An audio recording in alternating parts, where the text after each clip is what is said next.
Hey everyone, and welcome back to my channel. So for you guys that's new here today, my name is Ben and I am the proud owner of this black 1992 Mazda Rx7 FD, as you can see behind me.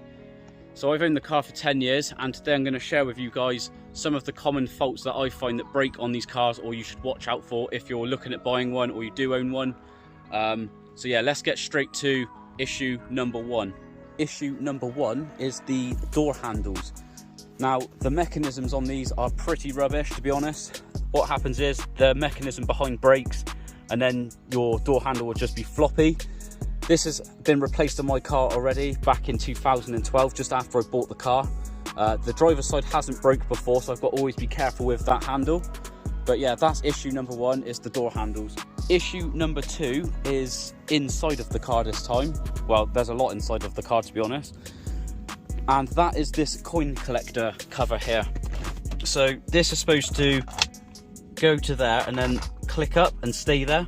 Now what happens is this part here over time gets very weak, and then this lid ends up being ripped off. So when I bought this car, this lid was actually missing, to be honest, so I had to get this for £55, I believe, second hand online, but you can get this genuine from Mazda, I believe, if you get the correct part number. So yeah, that is issue number two. Definitely a common fault. But yeah, this is working as it should now. Issue number three is this compartment lid here. Very common to break. You can hear how rubbish it is already. So yeah, this spring inside of this part here will always break. This has had a repair in the past as well, as you can see. But luckily this is now working as it should. I think this is my third one since I've owned this car, so it shows you how rubbish they are. Now, issue number four is this speedometer cluster. Now, I've got two issues with mine as it stands still at the moment. So if I come up close, you can see my rev counter needle isn't quite sat on that 0 mark. And what happens is this needle likes to have a little bit of a dance when I'm driving. It doesn't work correctly. 1 minute it does, next minute it doesn't work at all. So I'm not sure what that is. It probably is the aftermarket visual performance dials that you can see I've got on here. Maybe something's getting stuck. Again, with my mile per hour gauge, it's not reading correctly. 1 minute it works fine, next minute it just stays on 20 when you're doing, say, 60. So again, it could be something to do with the dial face, or it could be something else. I'm not sure. I need to take that out. But the main problem that you get with this speedometer cluster is this mileage reading screen. Now what happens is you just get an orange background and no digits showing the mileage or anything else.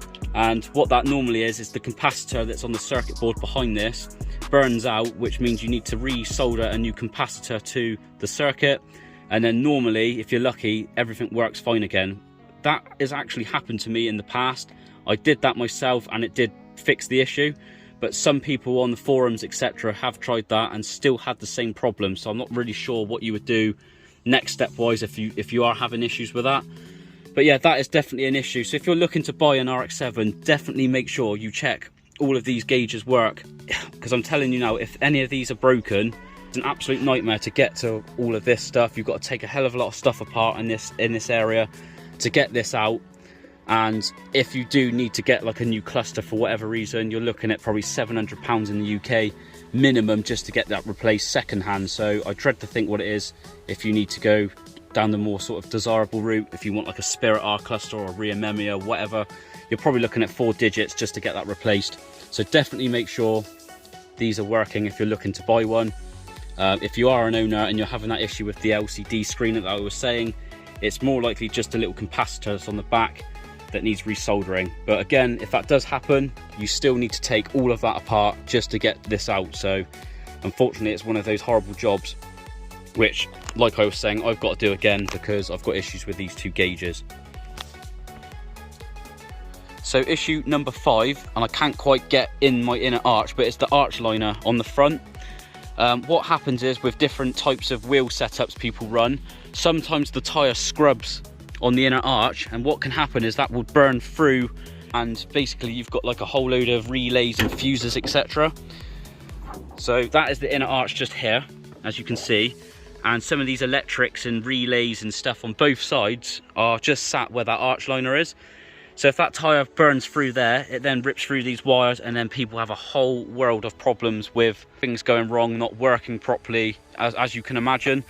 So again, if you're looking at buying one of these cars, definitely make sure you check all of like the wiring harnesses around both sides, to make sure there's no burn marks, and make sure the inner arch liner is in one piece.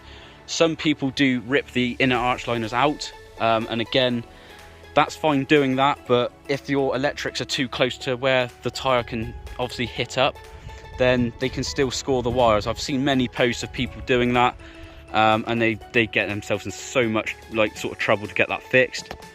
So definitely check that out, guys.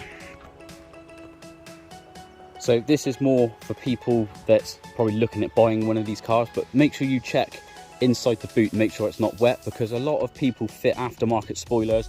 This is an aftermarket spoiler, this is a genuine Mazda Speed one, but these especially, because see the curve, if this line isn't sealed, all the water runs down the back window, even if you're cleaning it, gets underneath the spoiler, gets into the boot, and then absolutely drenches the inside and can cause rust issues if it makes its way past all the mats. So definitely check to make sure the spoilers are fitted properly and are sealed properly. So that leaves me with the last thing to go over, and that is the rotary engine itself. Now, I know a lot of people that don't own these, they always say stay away from these engines, rotaries are unreliable, and they hear all these horror stories, but you've got to remember nowadays there's a lot more up-rated parts you can buy. The technology has moved forward, there's better engine builders. All you need is one bad engine builder to rebuild your engine and not be genuine, and your car can go bang up the road after spending, you know, £5 plus on getting it rebuilt.